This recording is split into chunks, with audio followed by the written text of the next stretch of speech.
나사로가 병들었다는 소식을 들으신 예수님은 이 병은 죽을 병이 아니다 이렇게 안심시키신 후에 계시던 곳에 이틀을 더 유하셨습니다. 그 사이 나사로는 죽고 말죠. 예수님은 나사로의 집에 계시지 않으셨지만 나사로가 죽은 사실을 알고 계셨습니다. 그래서 제자들에게 우리 친구 나사로가 잠들었도다. 그러나 내가 깨우러 가노라. 죽은 나사로 살리실 것을 말씀하셨습니다. 예수님이 나사로의 집에 도착하신 때는 나사로가 죽은 지 이미 나흘이 지난 시점이었습니다. 오늘 본문 17절 보시면 예수께서 와서 보시니 나사로가 무덤에 있은지 이미 나흘이라.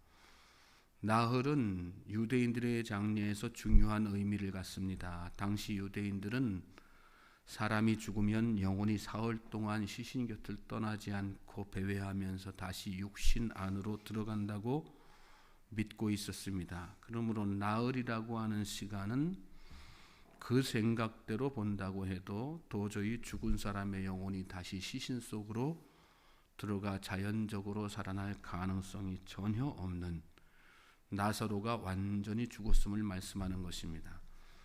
이는 다시 말하면 나사로가 다시 살아나는 역사가 전적으로 누구의 역사라는 것입니까? 하나님의 역사라는 것이죠. 자연적으로 우연히 일어난 일이 아니고 과학적으로 일어난 일이 아니라 하나님의 역사 가운데 일어나는 것입니다. 하나님만이 생명의 창조주이십니다. 믿습니까? 예수님은 영생을 주시며 풍성하게 하시는 선한 목자로서 하나님의 이 생명 창조 사역의 완성을 이루신 분이십니다.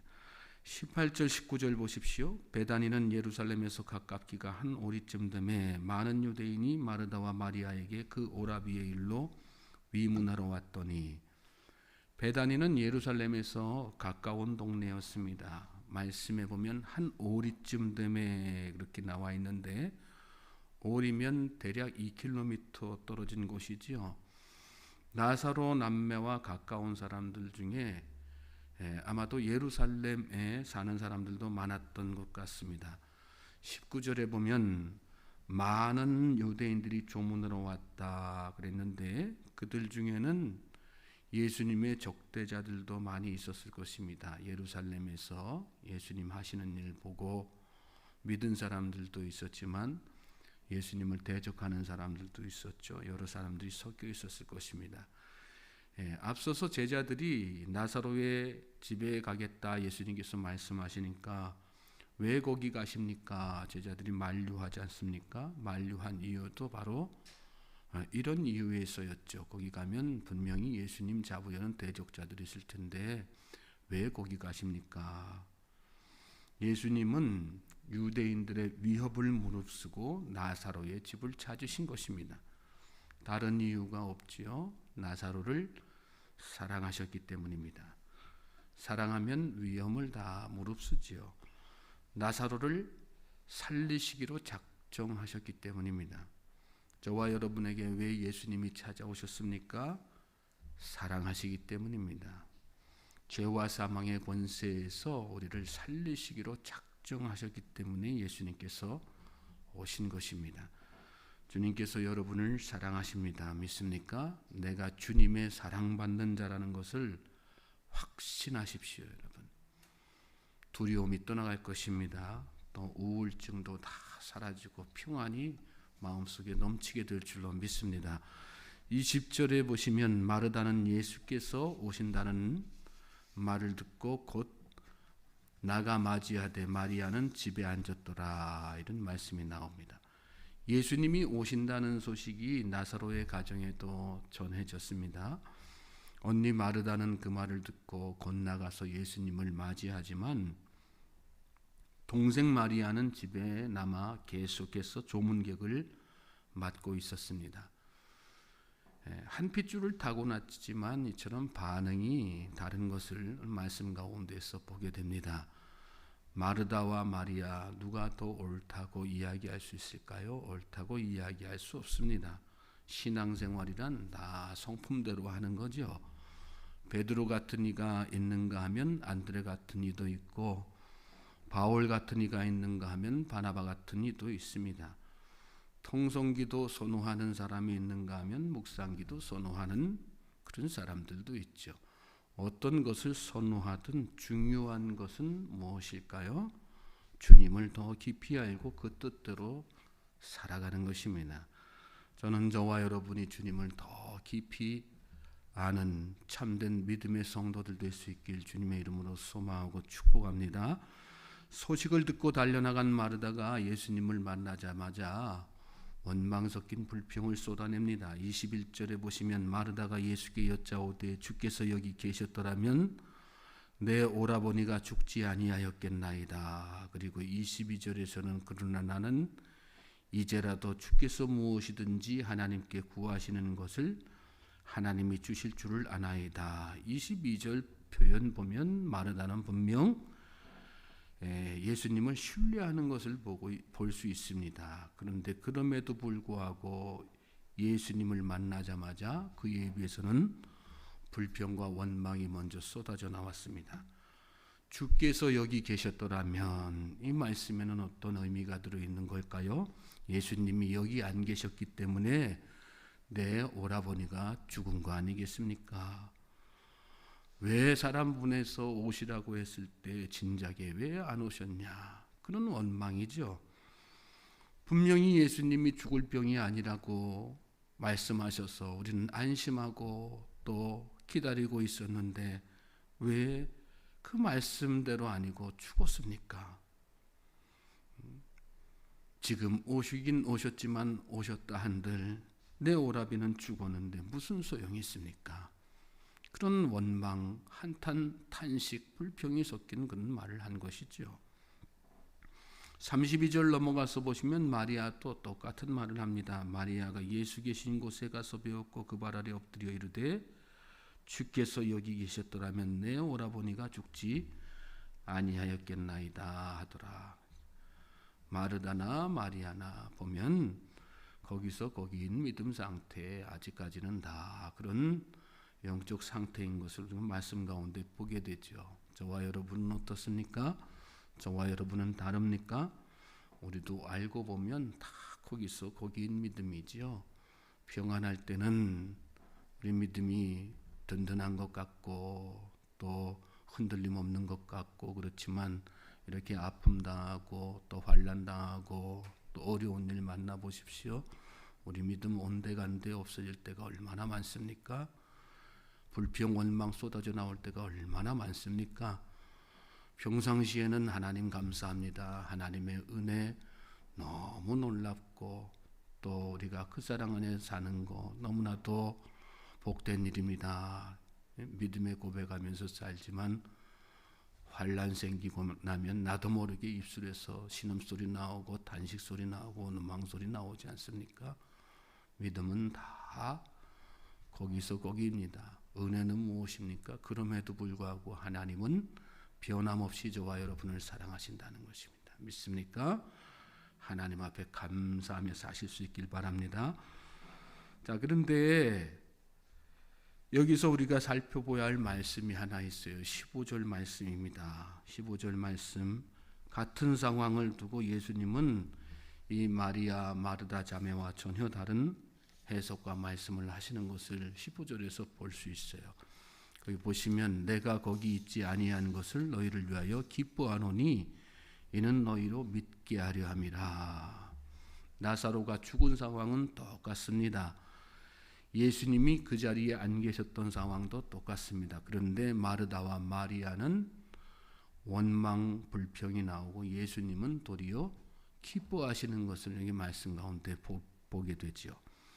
예수님은 곧 있으면 나사로가 살아날 것을 아셨고 마르다와 마리아는 몰랐기 때문입니다. 예수님은 앞을 내다보셨고 마르다와 마리아는 과거에 집착하고 있었습니다. 여러분, 같은 상황이라도 미래를 보는 사람은 소망 가운데 살지만 과거에 집착하는 사람은 원망하고 불평합니다. 믿음은 뭘까요? 미래를 보는 것입니다. 과거나 현재에 집착하지 말고 여러분 미래를 보실 수 있길 바랍니다. 믿음은 바라는 것들의 실상이요 보이지 않는 것들의 증거라 말씀했습니다. 예수님은 손에 쟁기를 잡고 뒤를 돌아보는 자는 하나님의 나라에 합당하지 않다, 이런 말씀도 하셨죠. 하나님 나라에 합당한 삶을 살기 위해서는 앞을 보고 나아가야 된다, 그런 말씀입니다. 능력이신 주님과 함께 하시는 나의 앞날 저 미래를 보면 내 마음속에 지금 현재의 상황과 상관없이 뭐가 생겨요? 소망이 생기죠. 믿습니까? 불평 원망 사라지고 그 대신에 무엇이 내 안을 가득 채워요? 평안이 가득 채우죠. 내 안을. 은혜가, 감사가 가득 채워지죠. 예수님은 원망하는 마르다에게 말씀하십니다. 예수께서 이르시되 네 오라비가 다시 살아나리라. 나사로가 곧 살아날 것을 말씀하신 것입니다. 그러자 마르다가 대답합니다. 마르다가 이르되 마지막 날 부활 때에는 다시 살아날 줄을 내가 아나이다. 예수님은 곧 있으면 내 오라비가 살아날 거야, 이렇게 말씀하셨는데 마르다는 그 말씀을 듣고 마지막 날 부활 때는 다시 살아날 줄 내가 아나이다. 마지막 날 부활하는 것은 당시에 유대인들이 가진 보편적인 부활 사상이었습니다. 마르다도 예수님이 말씀하신 부활을 그 수준에서 이해하고 있었던 것입니다. 마르다의 부활 신앙은 막연한 부활 신앙이었습니다. 예수님은 그런 마르다에게 다시 한번 강조해서 말씀하십니다. 우리 함께 읽어볼까요? 시작. 예수께서 이르시되 나는 부활이요 생명이니 나를 믿는 자는 죽어도 살겠고 무릇 살아서 나를 믿는 자는 영원히 죽지 아니하리니 이것을 내가 믿느냐. 이르되 주여 그러하이다. 주는 그리스도시요 세상에 오시는 하나님의 아들이신 줄 내가 믿나이다. 아멘. 참된 부활신앙은 여러분 오늘 현재를 살아가는 원동력이 되는 것을 말씀 가운데서 깨닫게 됩니다. 내가 믿느냐? 내가 믿나이다. 예수님은 우리에게 어떤 믿음을 요구하고 계시는 거예요? 막연한 부활신앙이 아니라 우리 다 죽으면 나중에 다 부활하겠지, 그런 어떤 막연한 지금 현재의 삶과는 동떨어진 그런 부활신앙이 아니라 부활의 능력으로 하루하루 승리하며 사는 그 삶, 부활의 능력으로 살아내는 그 삶을 우리에게 기대하고 계시는 것입니다. 예수님은 마르다의 믿음을 회복시키신 후에 이번에는 마리아를 부르십니다. 마리아에게도 주님이 어떤 분이신가를 일깨워 주시기 위해서 부르신 것입니다. 예수님은 마르다가 우는 것과 조문 온 유대인들이 우는 것을 보시고 비통해 하시고 불쌍히 여기셨습니다. 말씀 보시면 예수께서 그가 우는 것과 또 함께 온 유대인들이 우는 것을 보시고 심령에 비통히 여기시고 불쌍히 여기사 이르시되 그를 어디 두었느냐. 이르되 주여 와서 보옵소서 하니 예수께서 눈물을 흘리시더라.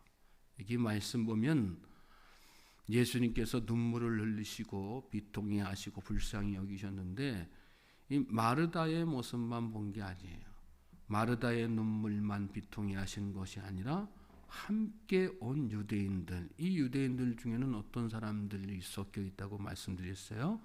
예수님을 대적하고 비난하는 사람들, 심지어는 잡아 죽이려고 하는 그런 사람들도 있었을 것입니다. 그런데 예수님은 그들의 눈물까지도 비통히 여기시고 불쌍히 여기신 것입니다.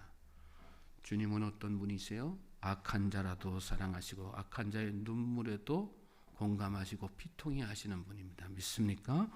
그 모습을 보고 유대인들 중에도 감동하는 사람들이 있었습니다. 36절 보시면 이에 유대인들이 말하되 보라 그를 얼마나 사랑하셨는가 하며, 저는 저와 여러분이 예수님처럼 이렇게 믿지 않는 자들도 감동시킬 수 있는 믿음의 사람들이 될 수 있기를 소망합니다.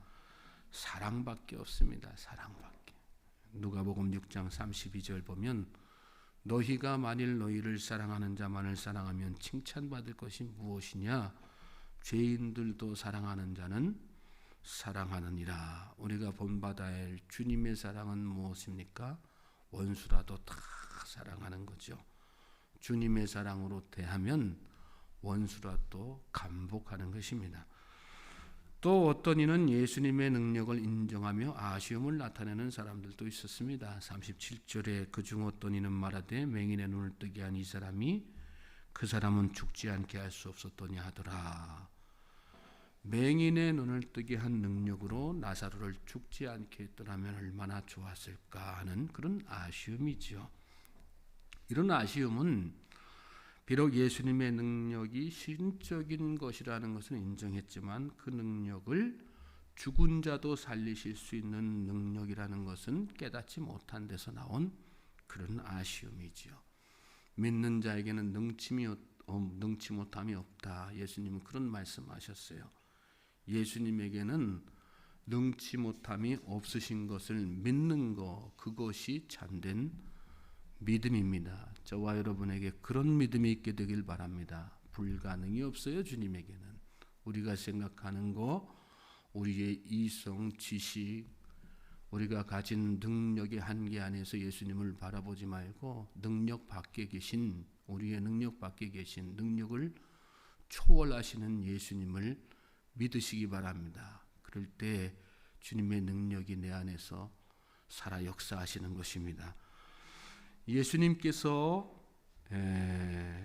말씀하셨어요. 돌을 옮겨 놓으라 이렇게 말씀하셨어요. 이제 본격적으로 나사로를 살리시기 위한 그 일을 하시려는 것이죠. 그 죽은 자의 누이 마르다가 이르되 주여 죽은 지가 나흘이 되었음에 벌써 냄새가 나나이다. 돌을 옮겨 놓으라. 예수님께서 이제 살리실 것임을 사인하신 건데 마르다는 여전히 그 예수님을 제대로 깨닫지 못하고 예수님의 의도를 의중을 알지 못하고 믿음 없는 이야기를 하죠. 주여 죽은 지가 나흘이 되었으며 벌써 냄새가 나나이다. 불신은 정말 끈질긴 겁니다, 여러분. 의심은 믿음 갖는 것 못지않게 참 의심을 떨쳐버리는 것은 믿음을 갖는 것 못지않게 참 어렵습니다. 저는 저와 여러분에게 의심의 마귀가 떠나게 되기를 주님의 이름으로 소망하고 축복합니다. 불신이 우리 안에 있는 한 여러분 주님의 능력이 우리 안에 나타나지 않습니다. 전적인 믿음, 전적인 신뢰만이 내 안에 살아 역사하시는 하나님의 능력을 체험할 수 있는 그 주님을 정말로 인격적으로 만날 수 있는 참된 길이라고 하는 사실을 깨닫고 불신의 마귀가 떠나고 그 자리에 온전한 믿음이 세워지기를 주님 앞에 기도하는 이 새벽 되시기를 다시 한번 주님의 이름으로 소망하고 축복합니다. 예수님께서 그런 마르다에게 말씀하세요. 다시 한번 내 말이 내가 믿으면 하나님의 영광을 보리라 하지 아니하였느냐. 믿음은 하나님의 영광을 바라보는 거예요. 믿으면 하나님의 영광을 보게 되는 것입니다. 믿습니까? 자, 그 말에 사람들이 돌을 옮겨 놓았습니다. 그러니까 예수님께서 눈을 들어서 오로로 보시고 하나님 앞에 기도하지요. 그리고 기도를 마치시고 나서 큰 소리로 나사로야 나오라 이렇게 부르셨어요. 그러고 나니까 역사가 일어나죠. 44절 보십시오. 죽은 자가 수족을 배로 동인채로 나오는데 그 얼굴은 수건에 쌓였더라. 수건에 쌓인 채로 나사로가 벌떡 일어나서 나흘 동안 죽은 시체 냄새가 풀풀 나던 그 나사로가 벌떡 일어나서 걸어 나오는 것을 말씀 가운데 보게 됩니다. 저와 여러분에게 이런 역사가 일어나게 되기를 주님의 이름으로 소망하고 축복합니다. 여러분을 둘러싸고 있는 배가 뭐가 있습니까? 주님께서 역사하시면 걸어 나오는 역사, 일어나는 역사가 일어날 줄로 믿습니다. 특별히 예수님은 그런 나사로를 바라보시면서 사람들에게 이야기하세요. 풀어놓아 다니게 하라. 풀어놓아 다니게 하라.